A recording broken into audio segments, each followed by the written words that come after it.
옛날 옛적의 조선, 봉대골이라는 작은 마을에 적당한 홍기를 맞은 처녀 한 명이 살고 있었습니다. 처녀의 이름은 월임으로 비록 풍족하지 못한 살림의 집안에서 기근에 시달리며 어렵게 자랐지만 구김살 없이 화사한 미소를 지니고 있어 마을 사람들 누구나 칭찬이 자자할 만큼 어여쁜 사람이었지요. 아주머니 안녕하세요. 어이구, 월임이 아니냐? 요거싸. 너는 어째 날이 갈수록 고와지는 것이? 코올리게 모양 새던 게 엊그제였는데 이제 정말 시집가도 되겠어. 아이 참 창피하게 그런 말씀 마셔요. 저는 아직 제 부모님 곁을 떠나고 싶지 않은걸요. 얼씨구, 방금의 내 그 말 때문에 온 마을 사내들이 눈물로 소매춤을 훔치느라 야단법석이겠구나. 이렇듯 월임의 미색이 절정에 닿아 그 꽃을 활짝 피우게 되었고 전부터 그녀를 흠모하고 있던 여러 사내들의 집안에서는 좋은 조건을 앞세운 혼담들을 줄지어 밀어넣기 시작했습니다. 월임의 부모는 제 여식만큼은 풍족한 환경에서 지내었으면 하는 바람으로 딸 앞으로 들어온 혼담들을 꼼꼼하게 살펴보고 있었지요.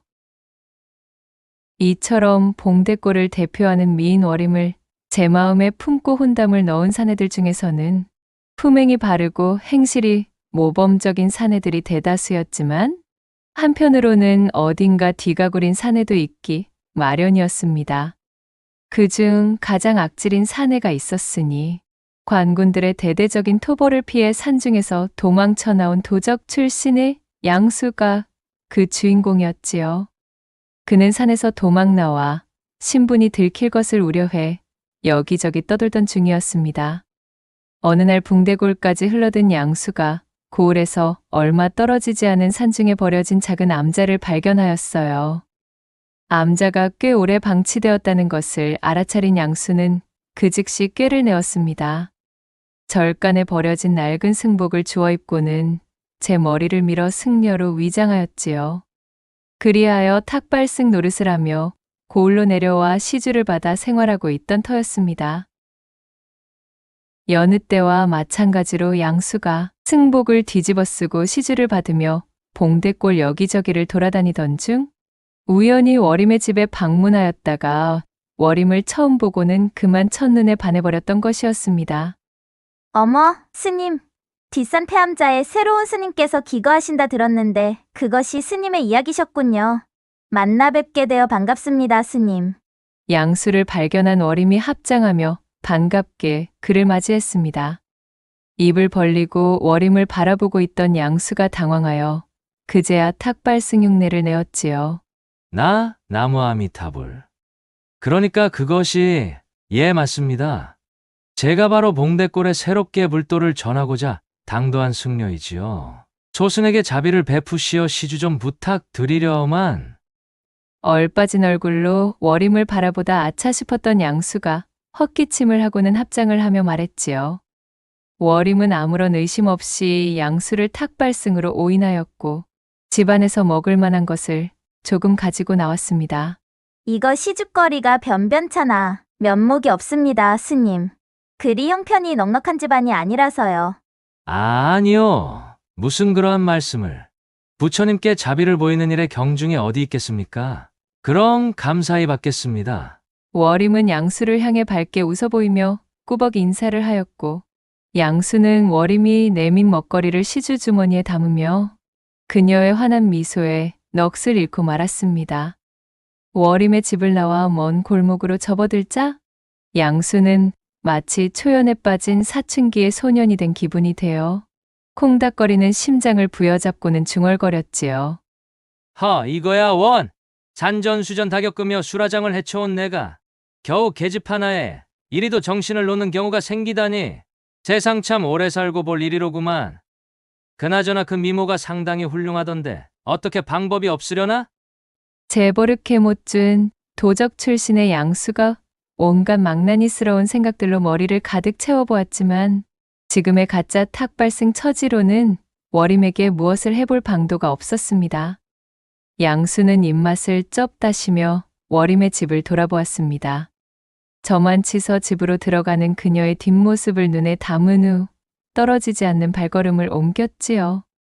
그날 이후 워림에게 단단히 빠져버린 양수는 틈만 나면 시주를 가장하여 워림의 집 근처를 배회하기 시작했습니다.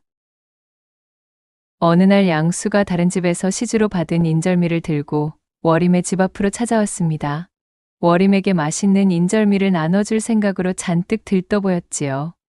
그녀의 집 담벼락에서 얼쩡대고 있으려니 담 너머 안쪽에서 워림과 그녀의 어머니가 대화하는 목소리가 들려왔습니다. 얘야, 그래서 어느 집 혼담에 응할 것인지는 따로 정해둔 것이 있느냐? 어머니 저는요? 저 아래 물레방아 옆집의 최씨 아저씨네 둘째 아들이 제일 괜찮은 것 같아요. 오냐? 그래, 이 어미의 생각도 그러하구나. 아무래도 적당히 살림살이도 번듯하고 밥 굶을 일도 없는 데다가 또 너무 형편이 차이가 나서 시집살이를 하느라 시달릴 만한 집도 아니고 말이야. 사실 혼인 따위는 아무래도 좋은데 저는 아직 이 집을 떠나고 싶지 않은걸요. 이 집에서 어머니와 함께 지내고 싶은데. 으이구 이거사, 혼담도 다 때가 있는 법이고 혼기도 놓치면 다시는 돌아오지 않는 법이란다. 젊음은 마냥 너의 곁에 머무는 선물이 아니니 그런 소리 일랑 접어두고 괜찮은 조건의 혼담이 들어올 때 미루지 말고 얼른 날짜를 잡자꾸나. 내 매파 할멈에게 근시일 중으로 우리 집에 들르라 전해놓으마. 알겠어요, 어머니. 본의 아니게 두 사람의 대화를 엿듣게 된 양수는 당장 발등에 불이 떨어진 기분이었습니다. 이대로 구경만 하다가는 워림이 최씨네 둘째 아들 놈인지 뭔지에게 넙죽 시집을 가게 생겼으니 말이지요. 자신은 워림에 대해 아무런 자격도 없지만 그렇다고 순순히 그녀를 빼앗기고 싶은 마음은 전혀 없었던 양수는 궁리를 거듭하던 끝에 한 가지 묘책을 떠올렸습니다. 이튿날 양수는 목탁과 염주를 챙겨 들고 워림의 집을 방문했지요. 조어들은 연부를 기세 좋게 읊조리며 시원스레 목탁을 두드리던 양수는 소리를 듣고 사립 밖으로 나와 본 워림의 어미를 향해 호들갑을 떨기 시작했습니다. 나무아미타불 관세음보살. 모른 척 지나가려 하여도 집안에 달라붙어 있는 액기가 원혼이 너무도 강렬하여 도저히 발이 떨어지지 않는구나. 아니 스님, 그것이 무슨 말씀이십니까요? 액기라니요? 난데없는 불길한 소리를 내뱉는 스님의 연불소리에 워림의 어미는 놀란 눈으로 반문했습니다. 그녀가 미끼를 물자 더욱 신이 난 양수는 엄살 섞인 몸짓으로 목탁을 두드렸지요. 액기라 함은 모름지기 엄청난 원한을 품고 스스로 유명을 달리한 뒤 제 꼬락서니와 똑같이 당할 희생자를 물색하여 저승길에 내려가고자 혈안인 그야말로 악독한 원혼.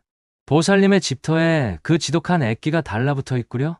양수가 흥이 오른 거짓부렁으로 엄포를 놓아대자 워림의 어미는 사색이 되고 말았습니다. 그녀는 양수의 소매자락을 붙들고 말했어요. 아니 스님, 설마 우리 집에 무슨 병고를 가져오는 것은 아니겠지요? 그간 지독히도 가난하게 지내오면서 이제야 겨우 딸아이 혼담으로 형편이 조금 밝아지나 싶던 차에 대체 이게 무슨 소동인지 모르겠습니다요. 바로 그것이 문제입니다. 아무래도 원혼의 주인이 시집을 가지 못하고 떠난 손말명이라 이 집안의 따님을 길동무로 삼으려 하고 있어. 말을 잇지 못하고 새파랗게 질린 얼굴로 입만 벙긋거리는 워림의 어미를 보자 양수는 속으로 쾌재를 부르며 이거다 싶었습니다. 하나뿐인 여식의 경사스러운 혼담을 앞둔 워림의 어미가 양수에게 제발 도와달라 간청하였습니다. 양수는 두 눈을 감고 목탁을 두드리며 깊은 한숨을 내쉬었지요. 물론 속으로는 새어나오는 웃음을 억지로 참느라 혼쭐이 나던 중이었습니다. 참으로 안타까운 이야기지만 이 액기는 그리 간단한 방법으로 퇴치할 수 있는 수준의 것이 아니외다. 양수가 거드름을 피우며 버티고 있으니 결국 워림의 어미는 땅바닥에 주저앉으며 애원하기 시작했습니다. 스님, 무엇이든지 알 터이니 제발 제 딸 좀 살려주십시오. 아직 꽃도 피워보지 못한 저 어린 것이 부모 잘못 만나 지금까지 고생만 하며 살아왔는데 이제서야 혼사를 앞두고 허리 좀 펴나 하는 와중에 참말로 이게 무슨 청천벽력 같은 소리십니까요? 워림의 어미는 목 놓아 눈물을 흘리며 소리쳤고 양수는 한쪽 눈으로 실눈을 뜬 채 그녀를 힐끗 내려다본 뒤 헛기침을 하며 무겁게 입을 열었습니다. 방법이 아예 없는 것은 아니외다. 애끼에게 곁을 내주지 않을 만한 법력을 지닌 사람과 짝을 이룬다면 따님의 신변에는 아무런 해도 없을 것이오. 그의 말에 워림의 어미가 눈을 번쩍 뜨고 자리에서 일어나 물었습니다. 스님, 그러한 법력을 지닌 사람이 대체 누굽니까요?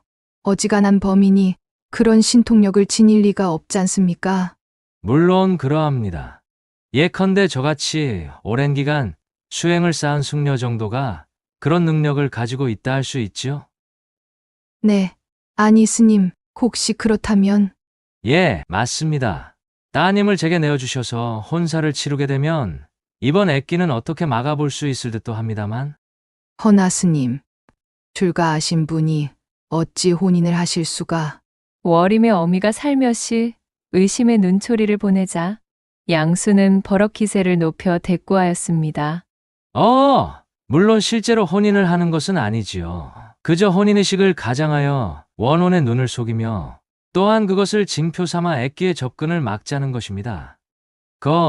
아무튼 천기라 할 만한 유일한 방법을 알려드렸으니 어떠한 결정을 내리든 그것은 이 집안 사람들의 자유겠지요? 아무튼 따님의 명줄은 바로 보살님의 결정에 달려있음을 유념하시기 바랍니다. 양수는 오히려 언짢다는 듯 이야기하였고 워림의 어미는 난색을 표하며 입을 다물고 말았습니다. 마지막 쐐기를 박을 차례라 여긴 양수가 거드름을 피우며 말했어요. 선택은 빠르면 빠를수록 좋으니 부디 신중하게 고려해야 할 것이오. 저는 내일 아침이면 이 봉대골을 떠나 수행길로 오를 예정이니 내일 다시 들러 부인의 결정을 들어보겠습니다. 이 말을 끝으로 양수는 목탁을 두드리며 돌아가 버렸고 가짜 탁발승의 뒷모습을 눈으로 쫓던 워림의 어미는 망연자실한 표정으로 굵은 눈물만 뚝뚝 흘리고 있었습니다.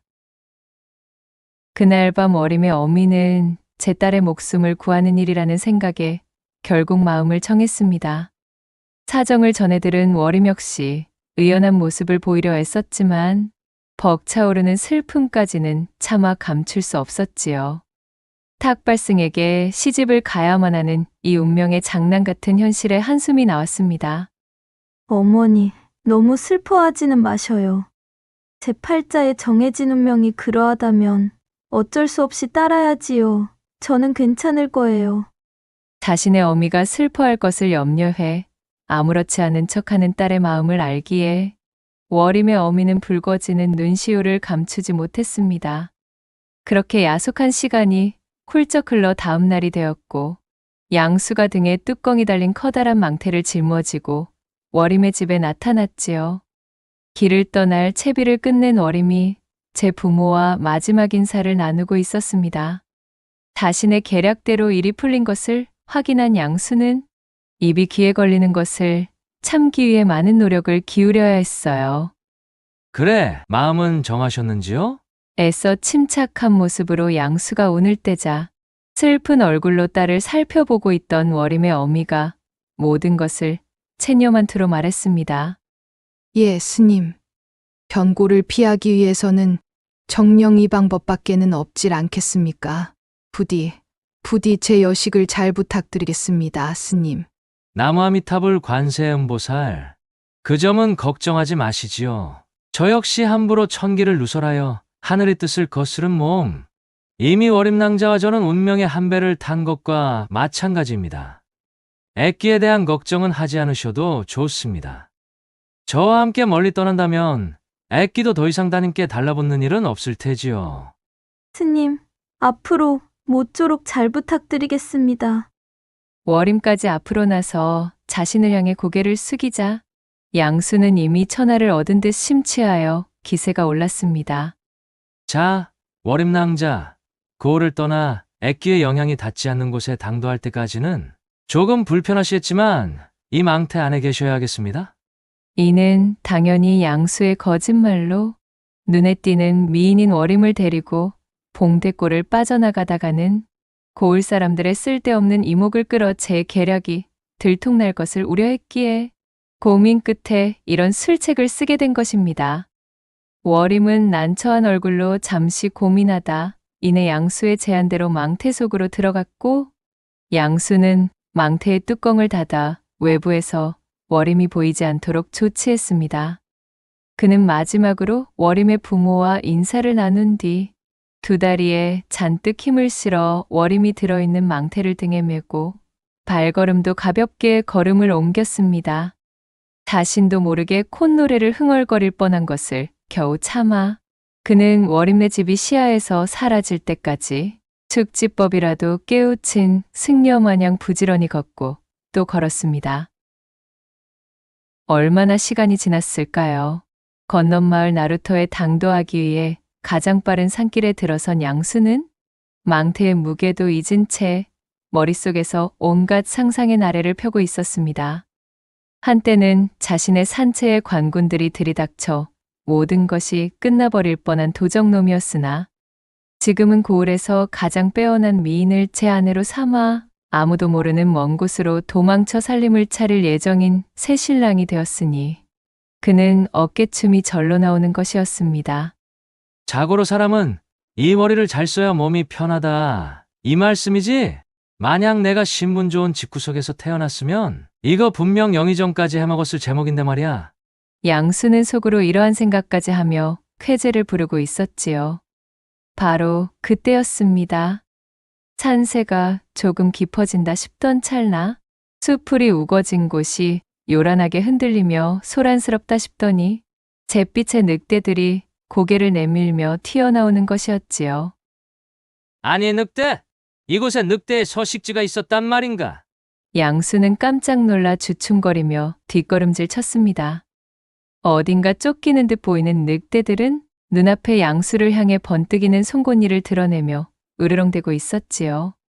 졸지에 목숨을 위협받게 된 양수는 워림이 숨어있는 묵직한 망태를 메고서는 결코 늑대들에게서 도망칠 수 없다는 것을 깨달았습니다. 쳇, 아깝지만 별 수 없겠군. 일단은 내 목숨이 가장 중하니 말이야. 그는 야비한 눈빛으로 조심스럽게 망태를 땅바닥에 내려놓았습니다. 그러자 늑대들이 망태를 향해 모여들었고 킁킁대며 코를 박고 망태의 냄새를 맡는 사이 양수는 불이 나게 주랭랑을 쳐 저만치 떨어진 바위 틈의 뒤에 숨어버렸습니다. 늑대 중 한 마리가 망태의 뚜껑을 발톱으로 긁으며 열어젖히려던 때 수풀 속에서 바람을 가르는 소리와 함께 화살이 날아와 늑대의 옆을 스쳐 지나갔고 화들짝 놀란 늑대들은 꼬리를 말고 도망쳐버렸지요. 이윽고 수풀에서 사냥꾼 차림의 한 사내가 모습을 드러냈습니다. 이런, 놓쳐버렸는가? 오래간만에 근사한 사냥감을 발견했거늘. 이거 아깝게 되어버렸구먼. 그는 바로 이 늑대들을 뒤쫓던 건넌마을 사냥꾼이었습니다. 달아난 늑대들의 발자취를 쫓으려던 사냥꾼은 문득 주변과는 전혀 어울리지 않는 커다란 망태를 발견하였고 이를 이상하게 여겨 망태의 뚜껑을 열어보았지요. 어이쿠. 망태 속을 들여다본 사냥꾼은 몹시 놀라 엉덩방아를 찧었습니다. 눈물을 글썽이며 울고 있던 워림이 들어있었으니까요. 대관절 이것이 무슨 일이오? 아니 어쩌자고 이 깊은 산 중에 홀로 망태 속에 들어가 계시는 게요? 워림을 망태 속에서 꺼내주며 사냥꾼이 물었습니다. 그것이 사실은... 워림은 그에게 그간의 자초지종을 말해주게 되었습니다. 그녀에게 모든 사실을 전해 듣자 순진한 처자를 꿰어 도망칠 목적의 사기극이었음을 단박에 알아차린 사냥꾼은 벌건 홍시처럼 얼굴을 붉히며 분노했습니다. 아니, 이런 경을 칠 사기꾼 놈이 있나? 한편 멀찍이 떨어진 바위 틈 뒤에 숨어 상황이 정리되기를 기다리던 양수는 주변이 고요해지자 슬그머니 몸을 일으켜 망태가 있는 곳으로 다가왔습니다. 늑대들은 모두 돌아간 것인가? 망태의 상태도 멀쩡한 것을 보니 녀석들이 흥미를 잃고 멀리 달아났나 보군. 이거 정말 다행이야, 그래? 하마터면 애써 엮어놓은 월임낭자를 늑대밥으로 빼앗길 뻔했지 뭔가. 양수는 가슴을 쓸어내리며 희죽거렸습니다. 이윽고 월임의 상태를 확인해 보기 위해 망태의 뚜껑을 열었지요. 그리고 그 순간 망태 속에 들어있던 독사 수마리가 씩씩대며 양수에게 날아들었습니다.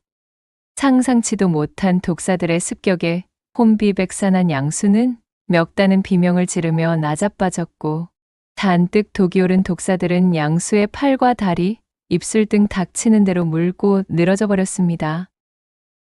이게 대체? 온몸을 잔뜩 물린 양수가 이해할 수 없다는 표정으로 두 눈이 휘둥그레졌지요. 양수에게 실컷 화풀이를 한 독사들은 유유히 숲을 속으로 사라졌고 지나가느니 하나 없는 깊은 산중에서 양수는 쓸쓸하게 땅바닥에 누워 꿈틀거릴 뿐이었습니다. 멀어지는 의식 속에서도 양수는 자신에게 벌어진 일을 정확하게 알아차릴 수 없었고 그렇게 그는 허망하고 비참하게 탁발승, 연극의 종지부를 찍게 되었습니다. 사실 조금 전으로 거슬러 올라가 보면 건넌마을의 사냥꾼은 월임에게 내막을 전해 듣고는 양수에게 따끔한 벌을 내릴 필요가 있음을 깨달았지요. 그는 주변에서 작은 바위들을 모아서 월임의 몸무게와 엇비슷하게 맞추었습니다. 그리고는 망태 안에 던져 넣어 마치 월임이 속에 들어있는 것처럼 보이게 만들었어요. 이놈, 어디 따끔한 맛 좀 봐라. 마지막으로 사냥꾼은 약재상의 팔기 위해 잡아두었던 독사들이 잔뜩 들어있던 주머니를 망태 속에 던져 넣고 뚜껑을 닫았습니다. 그리하여 사냥꾼의 친절한 안내를 받으며 하산하여 무사히 자신의 집까지 되돌아올 수 있었던 월임은 하마터면 사기꾼의 새치 혀에소가 머나먼 땅에서 사기꾼의 아내로 살 뻔한 위험으로부터 벗어나게 되었습니다. 그녀는 제 부모와 눈물의 재회를 가지며 서로를 얼싸안았고 사냥꾼에게도 깊이 감사 인사를 전하였지요. 그리고 그것이 새로운 인연이 되었으니 이것저것 혼담을 잴 필요도 없이 사냥꾼과 일사천리로 혼인을 맺어 두 사람은 이후로도 봉대골에서 가장 금슬이 좋은 부부로 오래도록 행복하게 지냈다는 후문이 옵니다.